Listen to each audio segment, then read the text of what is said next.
اب اس کے ساتھ ہی ناظرین آپ کو بتائیں کہ ایس ایچ او تھانہ صدر چونیا عابد محمود چینا نے دہشت کی علامت سمجھا جانے والا حسنی لنگڑا ڈکیٹ گینگ کو گرفتار کر لیا ہے۔ ہمارے نمائندے عرفان اشرف کی رپورٹ کے مطابق ڈی پی او قصور طارق عزیز صندوق کی خصوصی ہدایت پر ایس ایچ او تھانہ صدر چونیا عابد محمود چینا اور ان کی ٹیم نے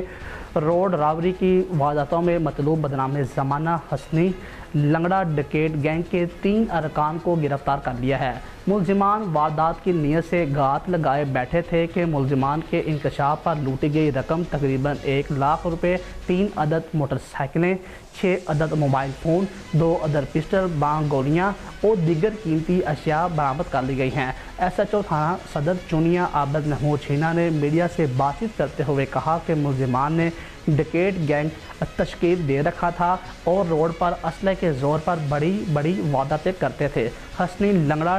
گینگ کے خلاف 2 درجن سے زائد مقدمات درج ہیں۔ ملزمان نے دوران تفتیش صدر چونیا کے علاقے میں 8 سے زائد وارداتوں کا انکشاف کیا ہے اور مزید تفتیش جاری ہے۔